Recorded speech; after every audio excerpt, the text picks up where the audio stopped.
This is Chicago's Morning Answer. By the way, nice use of the word ancillary. Oh, can we put that on a magnet? Words with Amy? On AM 560. Your magnet will be Word with Amy. The Answer.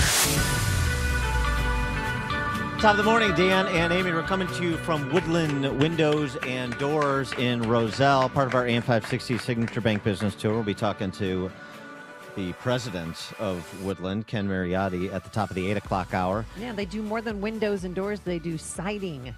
And I'm into siding. I know you live in a condo, so siding might not be that exciting for you, but just in case people were wondering. The siding at Lake Point Tower is a big job. It's beyond my pay grade to make that call. But all right, so we've got to talk a little bit about the Mueller report. The report is the report on the report is that it will be released in redacted form in the next couple weeks, right? That's what Bob Barr's office is indicating. Additionally, despite what Rachel Maddow was reporting, Mueller is working in consultation with the Attorney General of the United States on what will be redacted. So this isn't, I know this is great conspiracy fodder. It's just Bob Barr doing it, and he's blotting out all the naughty parts about Trump and his team members. No, it's in consultation with the special prosecutor. That's the fact. So, as per usual, don't believe what you're hearing from Maddow and the MSNBC tax cheats. And they have to, redact some grand jury testimony. Things that weren't criminal in nature, but, stuff that's inside baseball. I don't know, that I feel like people don't need to know. But it's 400 pages, so it'll be a quick beach read, okay? Yeah, can't wait. So, and the question, too, I feel like Jim Comey in a forest of tall trees, just reflecting on this. And my question is, how do FBI professionals, now that we're at this stage in the investigation, how do they view the performance of the senior leadership of the FBI in retrospect after everything that's come out over the last 2 years? How do they view Mueller's investigation? And what is their perspective on the way forward? Because one of the stories here is the FBI has lost a lot of credibility. Law enforcement at the federal level has lost a lot of credibility, and that won't easily be restored. So for more on this, we're pleased to be joined again by our friend who has a lot of credibility. He is famed and retired FBI special agent and criminal profiler James Fitzgerald, profiler who, along with his team, cracked the Unabomber case. He's also the author of a series of books, A Journey to the Center of the Mind. And I say this every time that he's on the show, but really, if you haven't seen it, go see Manhunt. Well, stream it. Manhunt, which is a series on the Unabomber case. It's just so well done. You've got great actors, Paul Bettany and what's his name, who plays Fitzgerald, and Sam Worthington. It's really, really good. So it's worth checking out if you want to binge watch something. James Fitzgerald, thanks again for joining us. Really appreciate it. Hey, Dan, great to be here. Hi to you, Amy, too, and all your listeners in Chicagoland. Thank you. And so what's new out there, by the way? Anything happening? I've been out Today's election day. We're electing a new mayor today. Yeah, we have a new socialist that's going to take office as mayor. So other than that, they're all quiet in Chicago, right? Yeah. Well, we had a protest yesterday for. We have this show in Chicago, a show that you probably see called Empire that films in Chicago, and there's been some controversy surrounding that. Yeah. And by the way, some of your former colleagues apparently looking into the Cook County State's Attorney's Office and the handling of the Smollett case, so we're anxious to hear what they determine.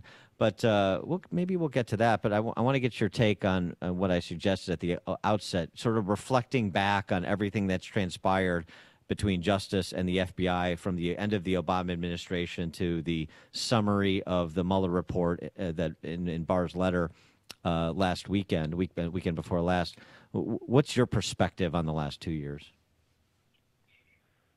Yeah, Dan, we've talked about this a few times in the recent past, certainly over the last few years, that I was very disappointed, and I remain disappointed in the very top echelon of the FBI on the 7th floor of FBI HQ, which is nicknamed the Puzzle Palace, by the way, by the rank and file of the FBI. You want to stay away from there as often as you can.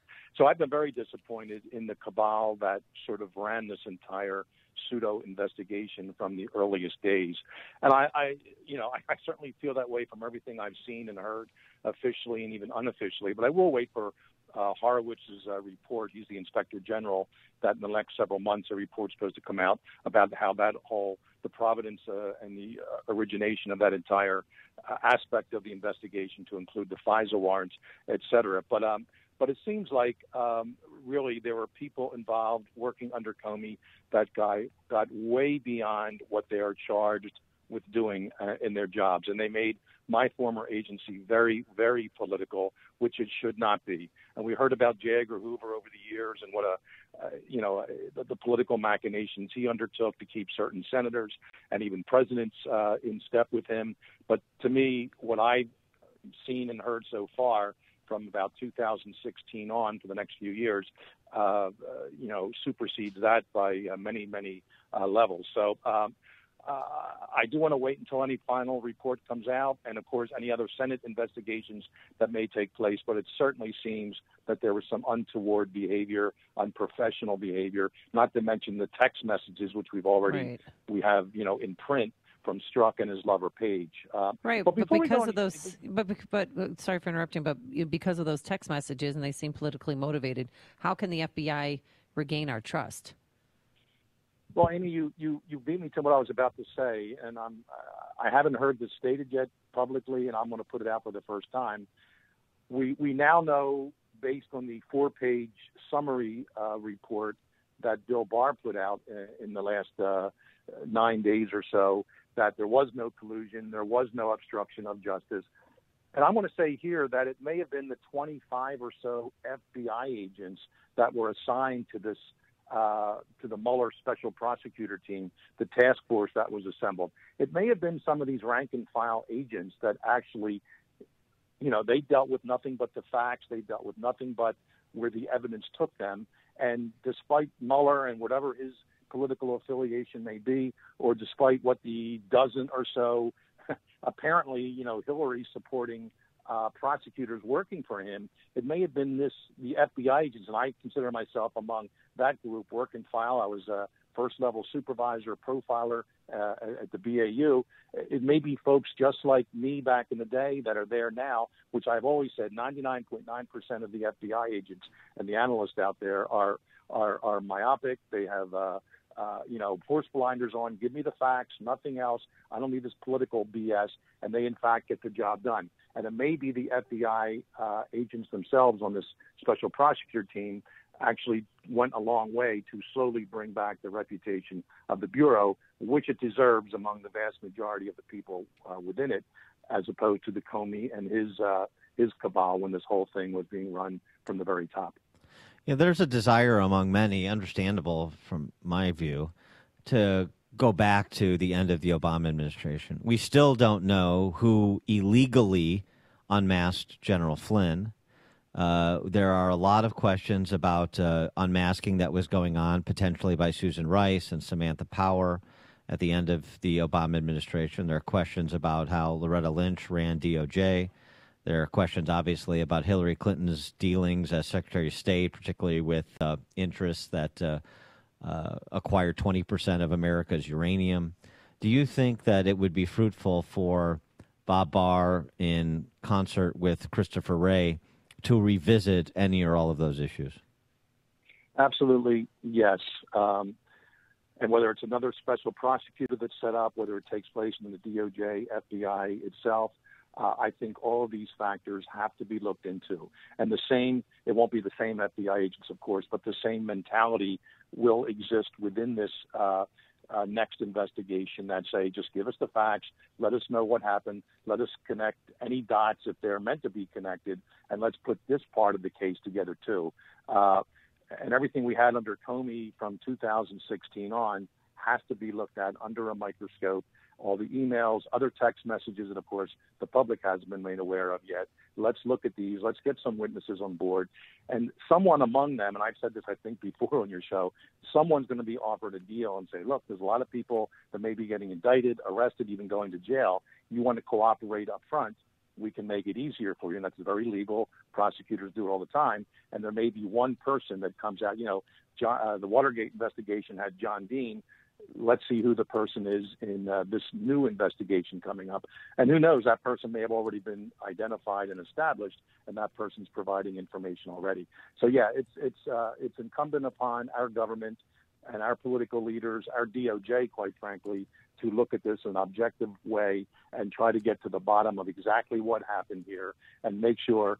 And I admire President Trump for what he said. He said, it's not just this not happening to me again, but no future president should ever have to go through what he's been through for these apparently very much baseless charges that were made up out of whole cloth by maybe half a dozen to a dozen people at the top of the FBI pyramid. Just switching gears, since you brought it up, I sense you're chomping at the bit to comment on it.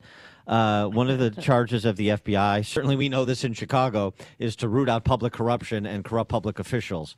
Jesse Jackson dared the U.S. attorney to bring it on, and Jesse Jackson Jr. did, and it got brought on. And Rod Blagojevich dared the FBI to tape his conversations, and they did, and then he went away for a while. And now Kim Foxx is saying she welcomes the Cook County State Attorney an outside review of her handling of the Smollett case. So the combination of the FBI and the postal inspector still looking at the other curious Smollett case of the threatening letter that he received with sugar that was supposed to be anthrax or some such sugar, thing. Yeah. A letter police said he sent to himself, by the way. So the FBI's role in this and, sort of your spidey senses about this case from a federal oversight perspective. The whole reporting of the assault, the alleged assault by the two MAGA-wearing, hat-wearing men, whatever, that's going to be a state crime, and the FBI will have no jurisdiction over that. Mm-hmm. They could look at it from a civil rights perspective and see where that goes, a civil rights violation.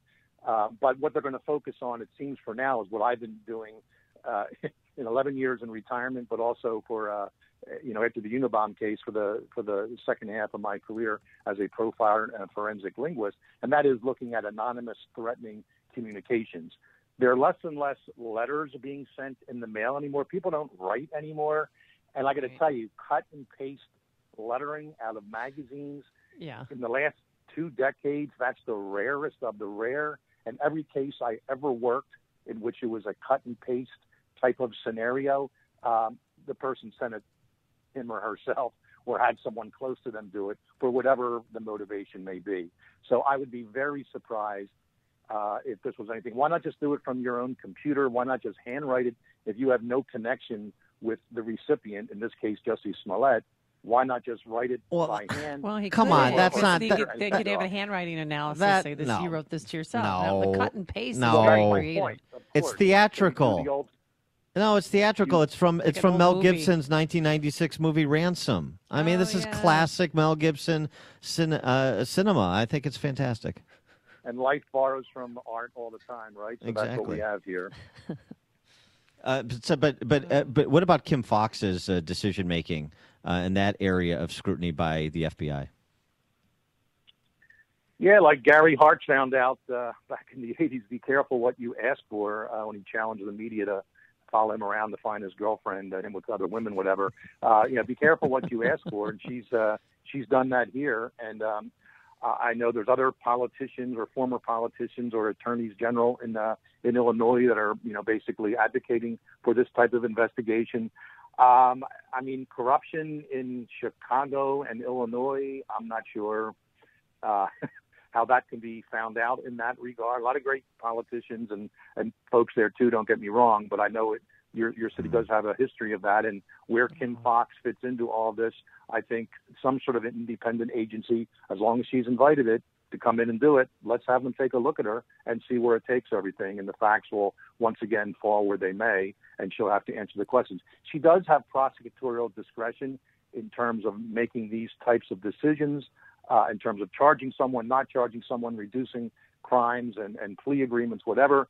But this seems like way beyond the pale of something that a state attorney would be doing in Cook County and reducing charges this far down. Let the guy plead out and give him the same community service, $10,000 fine, maybe $130,000 fine, and move on from there. But dropping all the charges and coincidentally getting emails from Michelle Obama colleagues and friends, this does open some doors for an investigation, and let's see where it takes everybody.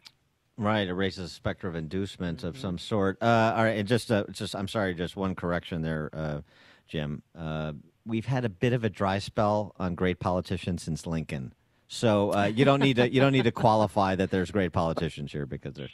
Well, I wanted to be polite. And, yes, thank you. Nice. We appreciate Very it. nice It's not unique to Chicago, by the way, but just you guys do have your long, hard-fought tradition there. Yes, indeed. He is James Fitzgerald, retired FBI special agent, criminal profiler from the Unabomber case. The book, series of books, Journey to the Center of the Mind. James, thanks as always for joining us. Appreciate it. Thanks. I see you next time. Take care. And he joined us on our turnkey.pro answer line. You've made the switch, and it feels so good. You've switched to Chicago's Morning Answer on AM 560. The Answer.